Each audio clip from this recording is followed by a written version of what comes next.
اللہ علیہ درویش تھے دلی کے, بہت سارے لوگ مرید تھے. ایک بڑا خدمت گزار مرید تھا, مزدوری کرتا تھا, غریب تھا. تو 6 بیٹیاں تھیں اس کی. حضرت صاحب کے پاس روز آ کے کہتا حضور بچیوں کے لیے دعا کرے, اللہ کوئی اسباب پیدا کر دے. ایک بچی کی شادی کا خرچہ 1000 دینار ہے اور میں غریب ہوں. حضرت صاحب دعا کر دیتے. خانقاہ شریف کے تھوڑے ہی فاصلے پر حضرت جہاں بیٹھ کے مریدوں کی تربیت کرتے تھے, اس سے تھوڑا ہی فاصلے پر نا ایک عیسائی رہتا تھا, بڑا مالدار تھا, بڑی سارے اونٹ, گائیں, بھیڑ, بکریاں رکھی ہوئی تھی, اور حضرت شرف الدین رحمت اللہ علیہ کی بڑی مخالفت کرتا تھا. اور یہ جو آپ کا غریب مرید تھا, یہ اس کا پڑوسی تھا. ایک دن بلا کے نا ان کو کہنے لگا کہ تو کدھر جا کے جو ہے وہ ٹکرے مار رہا ہے, وہاں سے کچھ نہیں ملنے والا. وہ تجھے کیا دیں گے جن کی خانقاہ خود چندے پہ چلتی ہے, مدرسہ چندے پہ چلتا ہے, مسجد چندے پہ چلتی ہے, تیری بیٹی کا معاملہ کہاں حل ہوگا؟ تو اس درویش نے کہا کہ تو میرے پیر کو نہیں جانتا, تو مجھے میرا محبوب نہیں ڈٹھا, تو پتہ نہیں نا, تو اس رستے کا مسافر نہیں, تو نہیں جانتا. ان کا بس چلے نا تو وہ ہر قیمت میں میری بیٹیوں کی شادی کرا دیں. اب وہ عیسائی تھا, کہنے لگا اچھا چلو ٹھیک ہے, اگر اتنی بات ہے نا تو جاؤ ان سے جا کے کہہ دو کہ 6 سال کے لیے میرے ساتھ معاہدہ کر لیں, تو میرے جانوروں کو چارہ ڈال دیا کرے, 6 سال ڈیوٹی کرے, میں 6000 دینار دے دیتا ہوں. وہ میرے ساتھ 6 سال میرے جانوروں کو چارہ ڈالے, رکھتے ہیں نا آپ چارہ ڈالنے کے لیے ایڈوانس پیسے دے کے. اب تو لوگ انہیں بھی غلام ہی بنا لیتے ہیں, بڑی تھوڑی تنخواہ دیتے ہیں, ظلم کرتے ہیں, پورا معاوضہ نہیں دیتے. حضرت شیخ شرف الدین کے بارے میں وہ کہنے لگا جو اپنے پیر سے جا کے کہے کہ میرے جانوروں کو 6 سال چارہ ڈالے, میں 6000 دے دیتا ہوں, تو جو کہتا ہے ہر قیمت پہ جانے کو تیار ہے. اس نے جب یہ بات کی تو مرید نے ناراض ہو گیا, وہ لڑائی ہو گئی, گریبان پکڑ لیا, جھگڑا ہوا, بات بڑی دور گئی. اس طرح کی بات کرتا میرے حضرت کے بارے میں, تیرے جیسے کئی میں وہاں کام پہ رکھا دوں.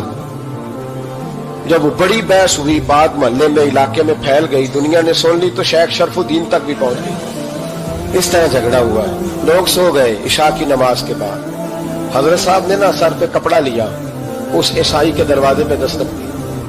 وہ باہر آیا, فرمانے لگے لوگ تو سوچ سمجھ کے ملازم رکھتے ہیں, تو نے بھی تو سوچ ہی لیا ہوگا, تبھی تو مجھے آفر کی ہے. تو اپنی آفر پہ قائم ہے, واقعی مجھے رکھ لے گا اور 6000 دینار دے دے گا؟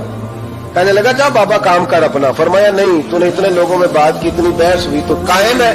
کہنے لگا میں تو قائم ہوں, پر آپ نے نہیں قائم رہنا. فرمایا میں سوچ سمجھ کے آیا.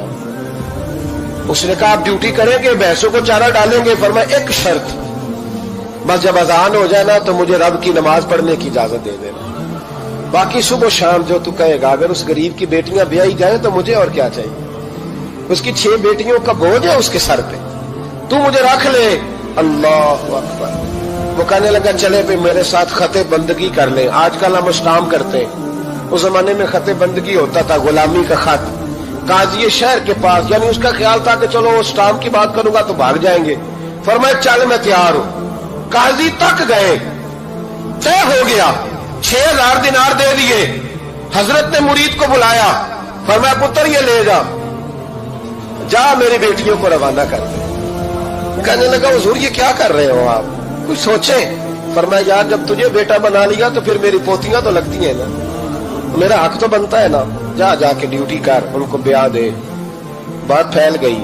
بادشاہ بھی عقیدت مند تھا, وہ 12000 دینار لے کے پہنچا. کیا بتاؤں ان رب کے بندوں کا دل کیسا ہوتا ہے, کیا درد ہوتا ہے, کیا رنگ. 12000 دینار لے کے بادشاہ آیا اور آگے حضرت کو پیش کیے کہ حضور آپ دیں, اس عیسائی کو ڈبل دیں اور جائیں کام کریں. آپ فرمانے لگے تو پیسے دے, شرطیں نہ لگا, میرا جہاں دل کرے گا میں خرچ کروں گا. مجھے تو مزہ ہی اب آنے لگا ہے, ابھی تو لطف آ رہا ہے, ابھی تو ذائقہ آیا ہے کچھ کرنے کا. پیسے دینے ہیں تو دے, پابندی نہ لگا, جہاں میرا دل کرے گا میں. اس نے کہا حضور ٹھیک ہے رکھ لے. حضرت نے فجر مسجد میں پڑھی, جیب میں 12000 دینار تھے. اعلان فرمایا بھی کسی اور کی بیٹی بھی بیٹھی ہے تو پیسے میرے پاس ہے. وہ 12000 دینار بھی بانٹ دیا, اور 12000 دینار بانٹ کے نا تو پھر چلے گئے کھیت میں چارہ کاٹنے. اس عیسائی کو کسی نے بتلایا کہ ان کے پاس تو 12000 آیا ہے, پر تجھ سے جان نہیں چھڑائی انہوں نے. وعدہ یہ ہوا تھا کہ 6 دیں گے تو جائیں گے, جب تک دیں گے نہیں تیرے گھر میں کام کریں گے. وہ نا چارہ کاٹ رہے تھے. حضرت صاحب تو وہاں پہنچ گیا, دور جا کے کھڑا ہو گیا, کہنے لگا بابا پہلے تو میں نے مسلمانوں کے اخلاق سنے تھے، اب تو میں نے دیکھ بھی لیے، پر یہ بتا جب 12,000 آیا تھا جان کیوں نہیں چھڑائی؟ تو حضرت چارہ کاٹتے کاٹتے رو پڑے، فرمانے لگے تو نہیں نہ جانتا یہ بیٹیاں سانجی ہوتی ہیں، پتہ نہیں نا، میرے رسول پاک نے تو حاتم تائی کی بیٹی کے سر پہ کپڑا رکھ کے کہا تھا بیٹیاں برابر ہوتی ہیں، تو یہ نہیں پتا جب اس کی 6 بیٹیوں کی شادی ہوئی ہے، میرے اندر روحانیت کتنی بڑی ہے۔ فرمایا پھر 12,000 آیا ہے تو 2-4 بچیاں پھر گئی ہیں، تو یہ نہیں پتا میں اندر سے راضی کتنا ہوں، میں تیری نوکری کرتا رہوں گا، پتہ نہیں اللہ کتنی بیٹیوں کو بیاہ دے گا۔ اتنا رویا وہ عیسائی کے پیروں میں بیٹھ گیا، کہنے لگا بابا میں نے تیری مخالفت کی ہے پر تیرے قریب آ کے پتہ چلا ہے کہ تو بہت اونچے اخلاق کا مالک ہے، اور اگر تیرا یہ مقام ہے تو تجھے اخلاق سکھانے والے محمد عربی کی شان کتنی ہوگی۔ ظالم کی بولیے جاتے نہیں لوگ جھوٹے گواہ بن کے، وکیل صاحب کو نہیں پتا ہوتا کہ یہ بندہ مجرم ہے جو میرے پاس آیا، کیا مجرموں کے وکیل نہیں ہوتے؟ بولے تو اس کو پتا نہیں ہوتا وکیل صاحب کو کہ یہ صاحب مجرم ہے، میرے پاس مقدمہ لے کے آئے، اور اگر بے ادبی نہ ہو جائے تو میرا خیال ہے قاضی عدالت کو بھی پتا ہوتا ہے کہ مجرم کون ہے اور مظلوم۔ میرے نبی پاک صلی اللہ علیہ وسلم نے اس قدر زیادہ سختی فرمائی اس مسئلے میں، فرمایا جس کو پتا تھا کہ فلاں آدمی ظالم ہے، ظلم کر رہا، پھر وہ ظالم کا گواہ بنا یا اس نے ظالم کی مدد کی، کتنی کی؟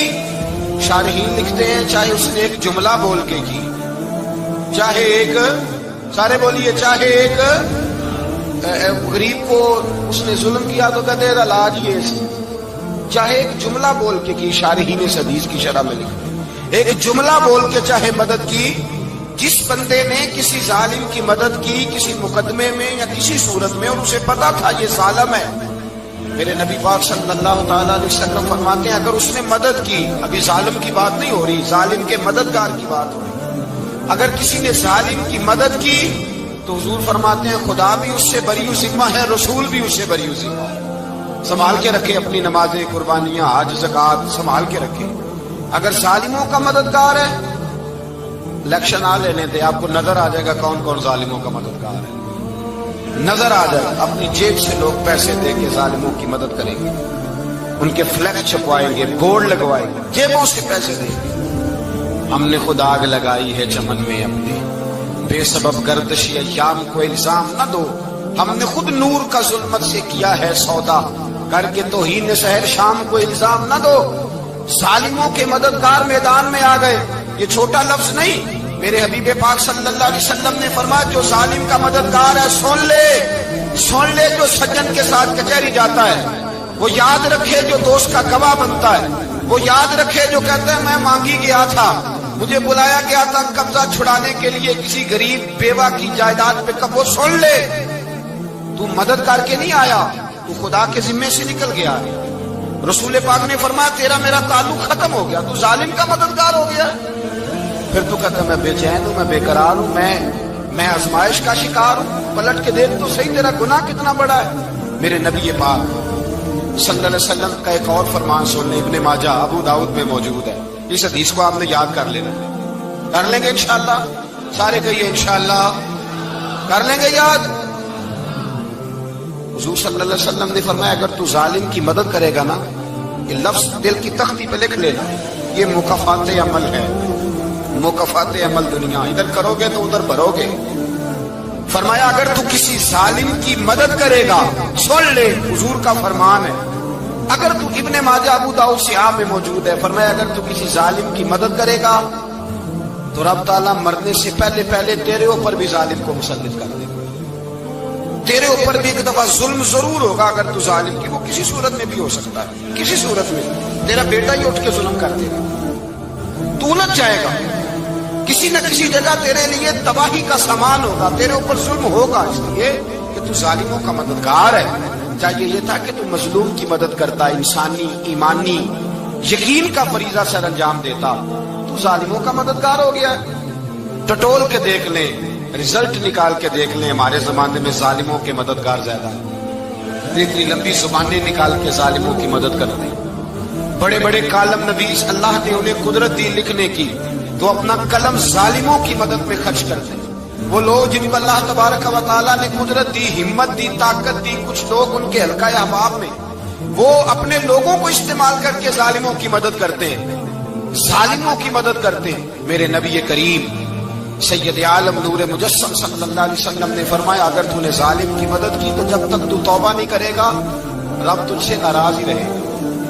اللہ تجھ سے، او بھائی جس سے رب بھی ناراض ہو گیا، نہ کھانا نہ پینا نہ سونا نہ جاگنا نہ نیند، پھر تیری ہر چیز تیرے لیے آزمائش ہو جائے، پھر تیرا سایہ بھی تیرے لیے خوف کا سامان بنے گا، پھر زندگی جیتی جاگتی لاش بن جائے گی، تو اپنے کندھوں پر اپنی میت اٹھائے پھرے گا جب تو ظالم کا مددگار ہوگا۔ اور نبی پاک صلی اللہ علیہ وسلم نے فرمایا، ظالموں کا مددگار بھی ظالم ہوتا ہے، ظالموں کا مددگار بھی، سارے بولے ظالموں کا مددگار بھی نہیں، کو نہیں، آپ سارے نہیں بولے، ایک دفعہ بولے ظالموں کا مددگار بھی، پکی بات ہے، ظالموں کا مددگار بھی۔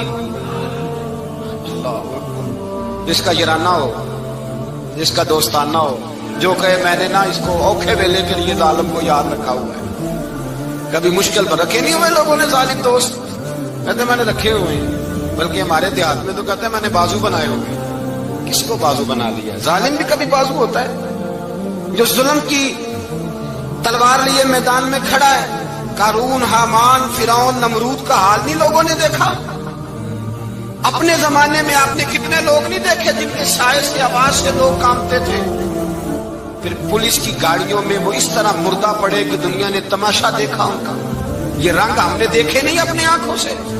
فرمایا ظالم کا مددگار بھی، جو کار میں بٹھا کے لے کے گیا وہ بھی ظالم، جس نے چائے پلائی وہ بھی، جس شخص نے کھانا کھلایا وہ بھی، جو کچہری تک ساتھ گیا وہ بھی، جس نے فلیکس کے نیچے، بڑے شرابی کے نیچے چھوٹی اپنی فوٹو لگائی وہ بھی، جو ووٹ کی پرچی ڈالنے گیا وہ بھی۔ کہہ دینا باہر نکل کے کہ حضرت صاحب نے سیاسی تقریر کی ہے، کہہ دینا، پر بات تو سچی ہے نا۔